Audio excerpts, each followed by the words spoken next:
ઢોલાય તારા દેશમાં જ રે, જોને ઢોલા તારા દેશમાં.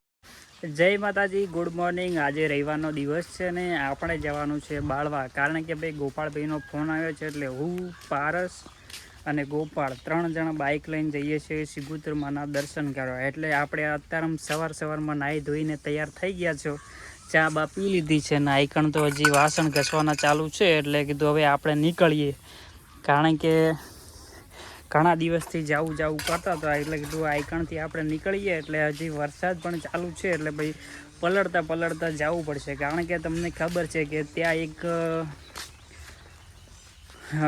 આપણે જે મણેરાજ બારોટનું ઘર પણ છે એ પણ આપણે તમને બતાવીશું, કારણ કે આપણે આજે ત્યાં બાળવાની અંદર જઈએ છીએ ને એટલે કીધું એ પણ ઘર તમને પણ બતાવી દઈએ.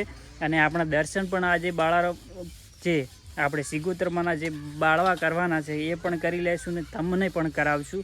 એટલે આપણા વ્લોગ સાથે બન્યા રહેજો.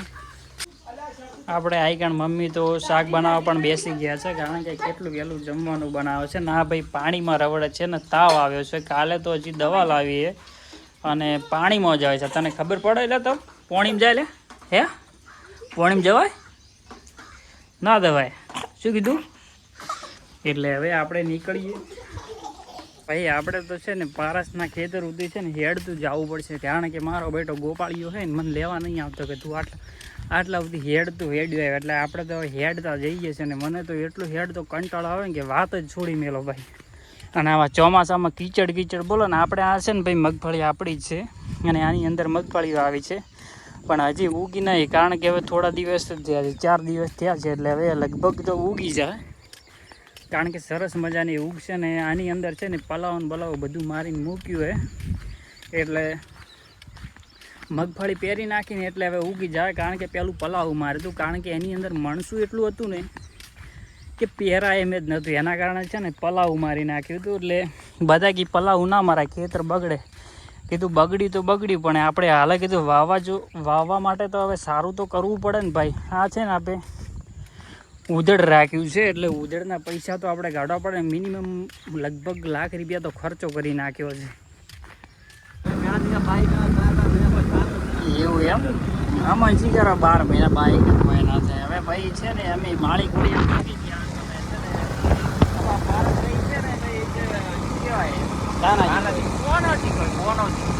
ખાવા ઉભા રહ્યા હતા. આઈકણ તો ટ્રકોનો એટલો ત્રાસ છે ને કે વાત જ થોડી પેલો કે આખો રોડ તૂટી જશો ભાઈ. એટલા કોકરા ઉડી છે ને કે ઓછું પણ તૂટી જાય.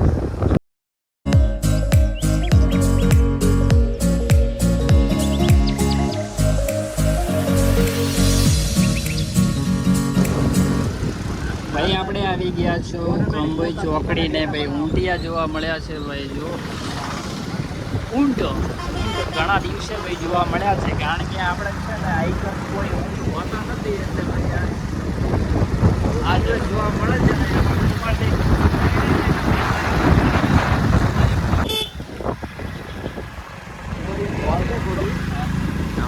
મારી મસ્ત વસ્તુ મળે ને લઈ જાય થોડા આવું જાતા સારા ભાગ છોકરાનું કામ નહીં છે. બધી વસ્તુ છે પણ મેં 99 રૂપિયા મહાપુરોનો પંપ લાવ્યો. આપણે ભાઈ છે ને નાયતા આવી ગયા ને નાયતા વરસાદ ચાલુ થઈ ગયો છે, એટલે ભાઈ પલળવાનો વારો આવ્યો છે. વડલાના ઠેકો લઈ લઈએ. આપણે આવી ગયા છું ભાઈ સીધા બાળવા, અને બાળવા આપણે સિગુતરમાના મંદિરે આવી ગયા છે. હું, પારસ ને ગોપાળ. એટલે ગોપાળને આપણે થોડા પેડા લાવવાના હતા, એટલે કીધું આઈકણથી પેડા લઈ લે એટલે ભાઈ આપણે દર્શન કરવા અંદર જઈએ. અને આ છે સિગુતરમાની જે જગ્યા છે ને એ જગ્યા ઉપર મંદિર જે પહેલું જ આવે છે ને એ જગ્યા ઉપર આપણે આવી ગયા છે. હવે ભાઈ છે ને આપણે અંદરના ભાગમાં આવી ગયા છું, કારણ કે આ જે અંદરની સિગુતરમાની મંદિરની અંદર આ જગ્યા છે. આઈકણ બધા જે ભક્તો આવે છે આઈકણ વિશ્રામ પણ કરે છે ને આઈકણ બેસે છે. અને જે તમે આ મંદિર જોઈ રહ્યા છો આપણે આ સિગુતરમાનું મંદિર છે ને આઈકણ 2 મંદિર છે. એટલે આપણે આઈકણ દર્શન કરી લીધા ને તમે પણ દર્શન કરી લો. આપણે ત્યાંથી નીકળ્યા અને સીધા પાછળ નીકળ્યા, એટલે કારણ કે પાછળ એટલે એના કારણે આપણે આઈકણ દર્શન કરી લીધા છે. આઈકણ આવે છે ને આપણે પ્રસાદ લેવા જવાનું છે. એટલે ગોપાળભાઈ એમ કહે છે કે આપણે લાઈનમાં લાગવું પડશે આઈકણ. કારણ કે આ પાસરો ચોક છે આઈકણ દર રવિવારે ભાઈ જમવાનું પણ ચાલુ હોય છે, એટલે વરસાદી લેવાનું તમે ભૂલતા નહીં ભાઈ. આજે જગ્યા જોઈ રહ્યા છો આઈકણ જમણવાર ચાલુ હોય છે. આપણે આઈકણ દર્શન પણ કરી લીધા અને આઈકણ જમણવાર ચાલુ છે ત્યાં પણ જમી પણ લીધું અને હવે આપણે નીકળવાનું છે જે મણેરાજનું બારોટનું ઘર છે ત્યાં આપણે જવાનું છે ને થોડો બ્લોગ શૂટ કરવાનું છે. એના કારણે આપણે